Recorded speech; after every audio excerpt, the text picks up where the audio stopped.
So I want to go to another clip where you, this is another episode of Roseanne, where your character, Roseanne, has a chance to talk to her local state representative. Hi, I'm Mike Summers, your state representative. How you doing? Great. Good. I'm going door to door trying to get to know my constituents. Oh, door to door, huh? That takes a lot of time. Why don't you just go down to the unemployment office and see everybody at once? I hear you. And you're right. We can't let this area's workforce lay idle. That's why bringing in new business is my #1 priority. How? Through tax incentives. See, we're going to make it cheaper for out-of-state businesses to set up shop right here in Lanford. So they get a tax break? Yeah, that's why they come here. Well, who's going to pay the taxes that they ain't paying? Well, you will, but you'll be working. Good, steady employment.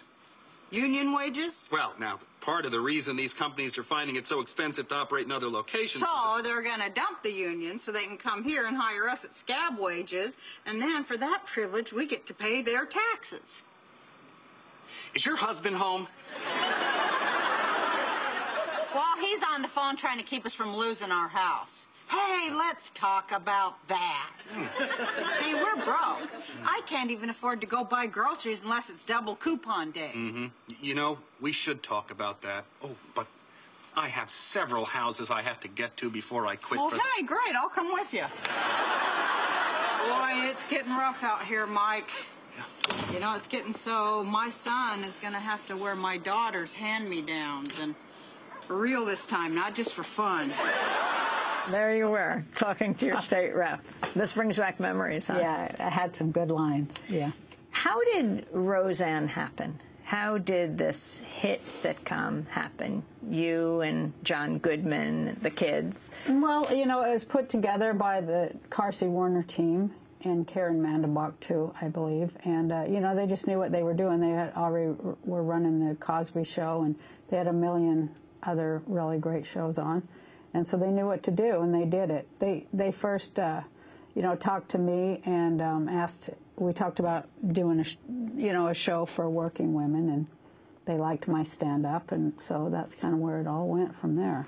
I mean, but it's not just sort of kind of like, well, it just kind of happened, because it was huge. Yeah, in it was huge. I mean, the working class family, you're all about unions, you're all about feminism. This was very different than the rest of television. And yeah, well, it's kind of what I wanted to come to television to say. Like I say, when I saw the whole, you know, 1980, the beginning of the Reagan Revolution. And I just wanted to talk about it. I thought somebody should talk about it. But it kind of freaked me out, too, because on the Roseanne show, after, like, saying things like that about unions, I found out early in the first season of Roseanne that Roseanne was not a union show. And it was not filmed on a union lot. And so it was like, whoa, there was so many twists and turns. And I tried to force them to make it into a union show. And it was like behind the scenes was a lot of stuff, too, because I didn't want to be a big, fat hypocrite. But in some ways, I couldn't not be a big, fat hypocrite, you know? It was freaky. Well, it's interesting because, I mean, you grew up in Salt Lake City, dominant culture Mormon. You weren't Mormon. Then you are this feminist working class hit, and you enter mainstream media that was everything that you actually weren't. Did you feel a similar way from Utah to mainstream television? Yeah, I figured I felt like I went from the frying pan right into the big proverbial fire, the unending fire. Yeah, it was really hard.